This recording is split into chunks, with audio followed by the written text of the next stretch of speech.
More than ever, powerful interests are working every day to control information and sway public opinion. And with the internet and social media, they have infinite ways to do it. The sudden emergence of fake news as a hot topic is an outgrowth of those efforts. But whoever thought that sorting out fake news would be easy was mistaken. What do you define as fake news? Well, as a term, right, it's like any term, and in fact now you see partisans of both parties appropriating and using this label merely to apply it to news that they don't like. Susan Glasser was editor of the left-leaning Politico during the 2016 campaign.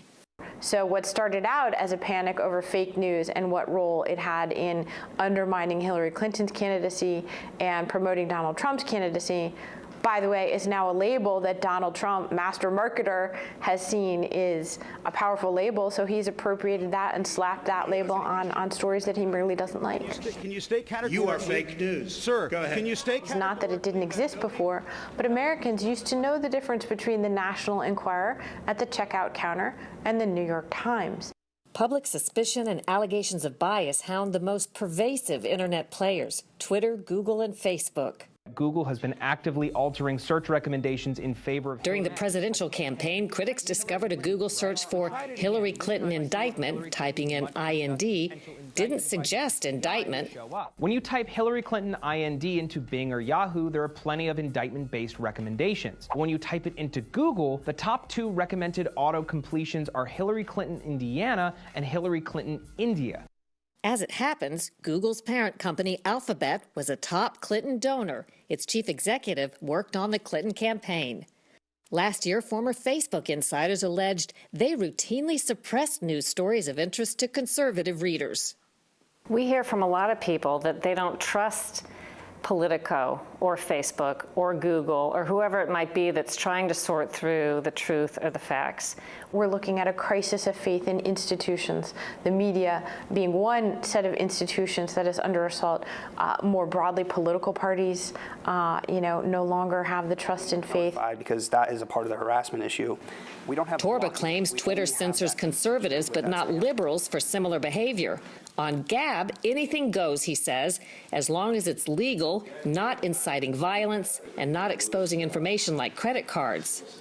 What we're doing is, instead of us, playing Big Brother and, curating content and deciding what is news and what isn't and what people should see and what they shouldn't, we're giving the power to you as a user. So you can mute different words, trends, hashtags, phrases, topics, and users.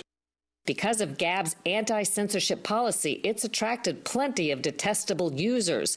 Some blogs call it Twitter for racists and the alt-right's very own Twitter.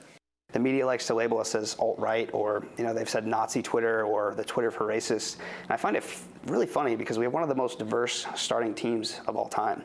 So we have my co-founder, who is a Turkish Kurd, and he's also Muslim. We have our chief communications officer, who is based in Canada, who is an Indian and a practicing Hindu. If there's ultimate truth in the debate over manipulation of information, it may be found in asking not what can you believe, but who wants you to believe it and why.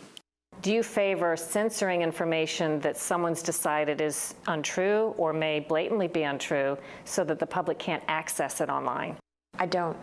I think that would be a terrible mistake. We have to find a way for truth to regain its value in our public discourse, I think. And that's not about stopping people from what is untrue. It's about finding ways to reinvigorate the conversation around what is true and to find out that which those who are powerful don't want us to know. What would your advice be to somebody who's taking part either in social media or looking for information on the web? My advice would be not to believe any of it. Take it all with a grain of salt. Representatives from Google, Facebook, and Twitter declined our interview requests. If this topic interests you, these are some of the topics I take on in my new book coming out in June, The Smear: How Fake News and Shady Political Operatives Control What You See, What You Think, and How You Vote.